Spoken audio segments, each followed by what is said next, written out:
June 23, 2016, the referendum on European Union membership has been voted on and Brexit has passed. The United Kingdom will be leaving the EU, and its supporters are ecstatic.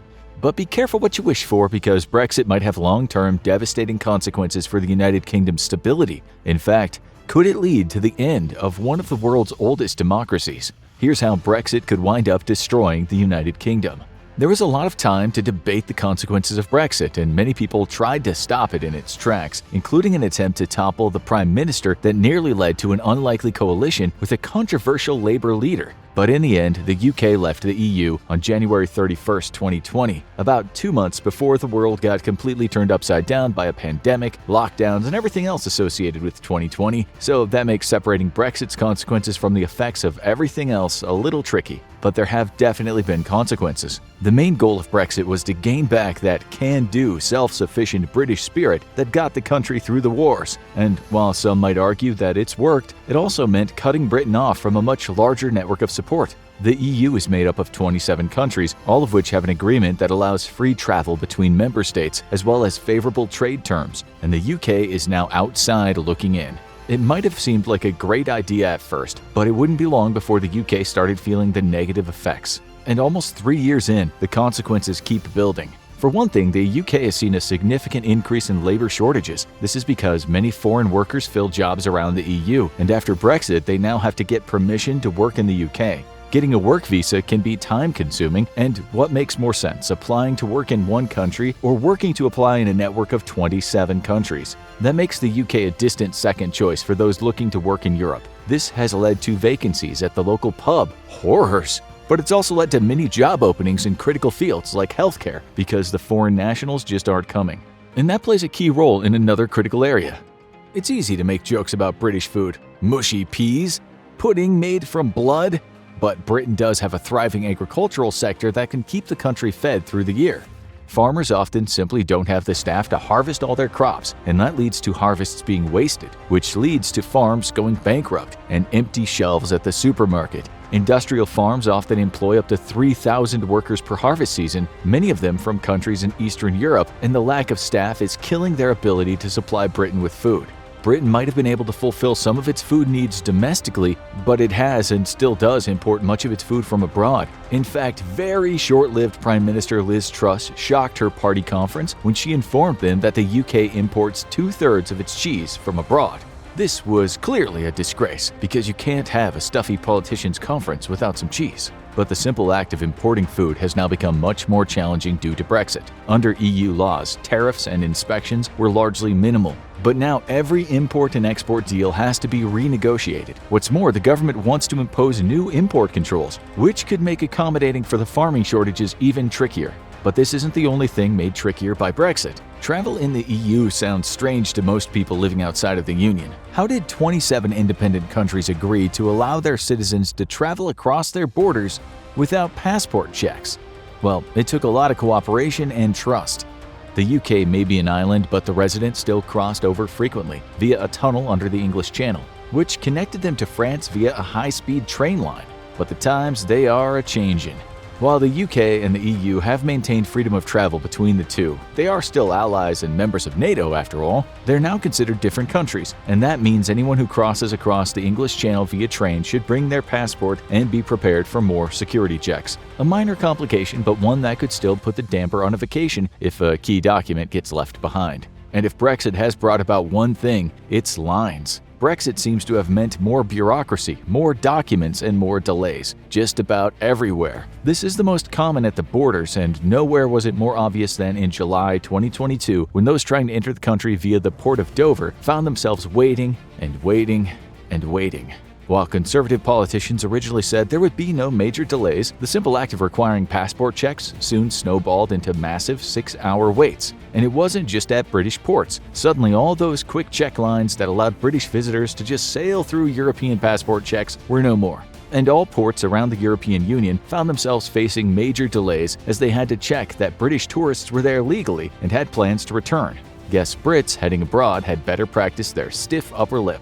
But just about everyone is going to feel the impact of Brexit in some way. It's not just food-related imports and exports that have taken a big hit. In the first year after Brexit, it was estimated that exports to Europe fell by around 14%. It was partially due to COVID, but the impact has continued to be felt, and a big part of that is the increased fees, security, and paperwork that everyone has to deal with. That includes countless small businesses which have found it more expensive than ever to send their goods abroad. Many longtime small businesses might decide to close their doors rather than try to compete in this brave new market, and will likely be replaced with either locally focused businesses or more likely multinational chains that are used to navigating the bureaucracy. And that has meant lasting issues for the economy. Part of the appeal of Brexit was that the United Kingdom could move away from the EU's costly fees and sharing arrangements, which were meant to boost the welfare of poorer countries with the help of wealthier ones like Britain and France. And the UK doesn't have to pay those fees anymore. But that might not be a positive. Since Brexit happened, the EU's gross domestic product has jumped by over 8%,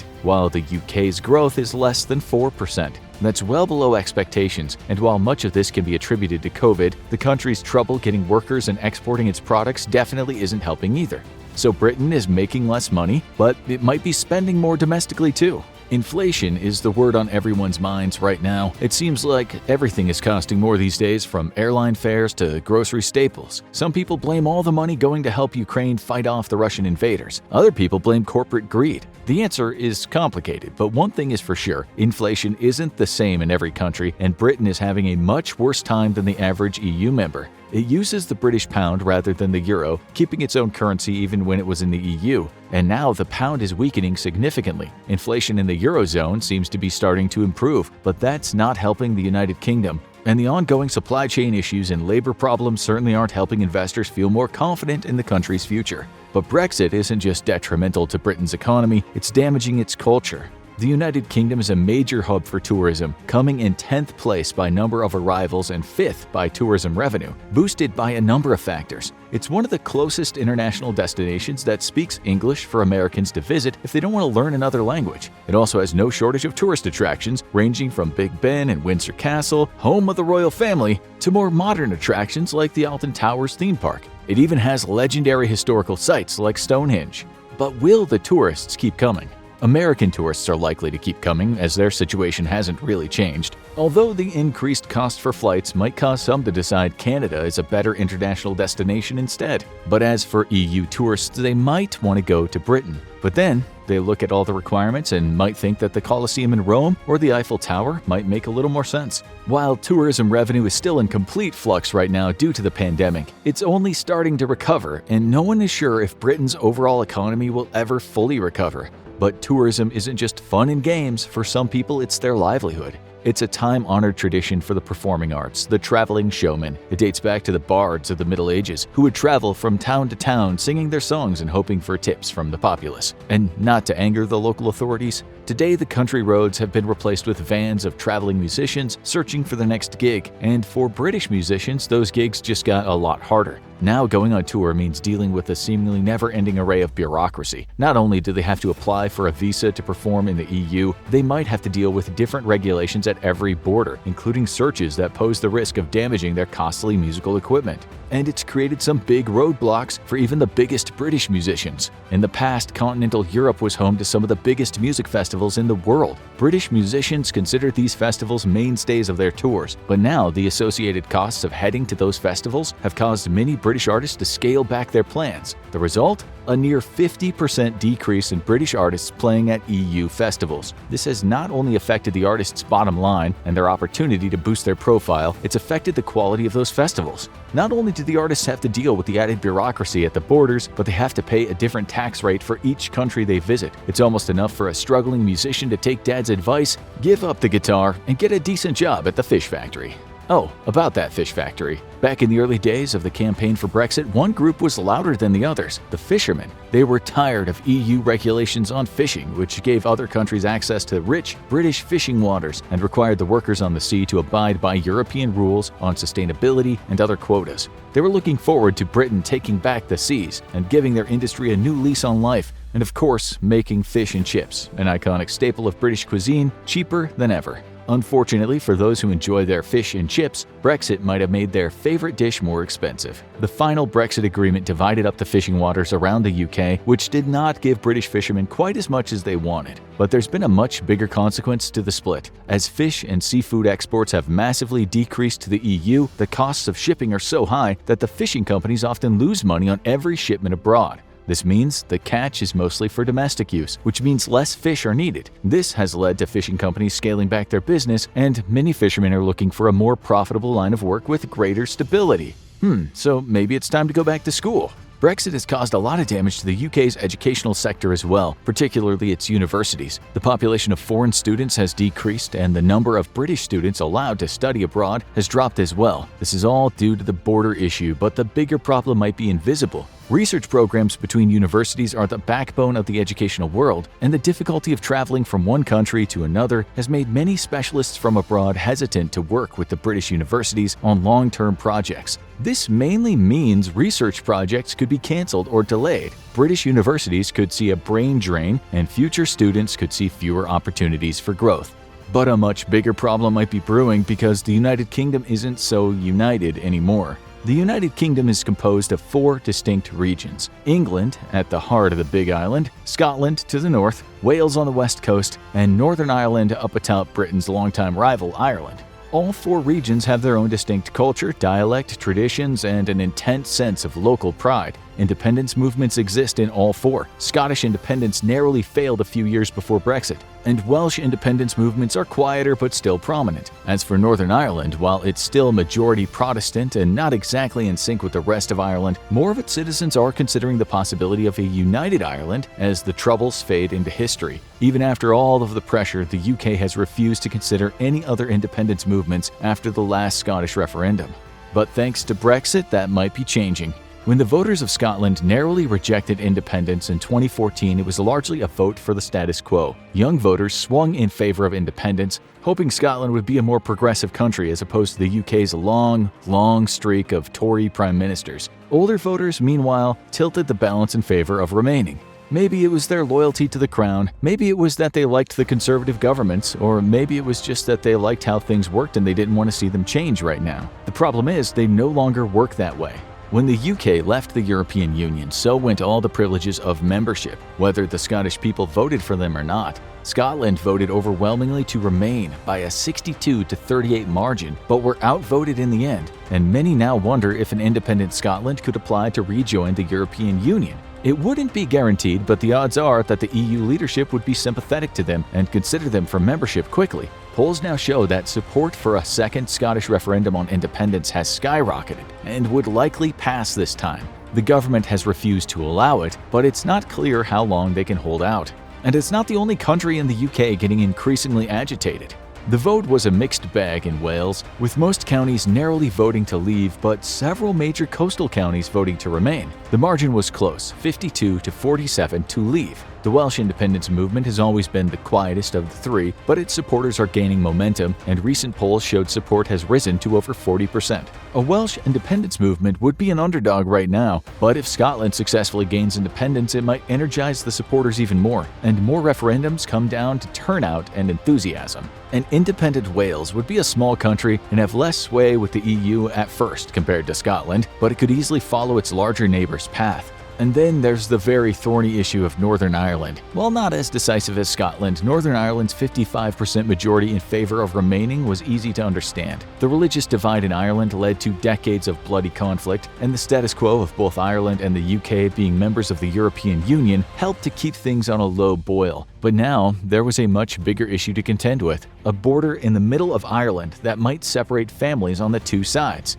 While obviously nowhere near as strictly guarded as the other countries, this prospect caused enough panic that a negotiation was ironed out to keep an open border between Ireland and the UK. But the strong support for the EU in Northern Ireland has led to many moderates in the region wondering if the time was right to open the issue of reuniting the 2 countries, with a 2022 poll showing a slim margin in favor of reuniting within 20 years. Will all these happen? Unlikely, but they could, and the results would be catastrophic for England.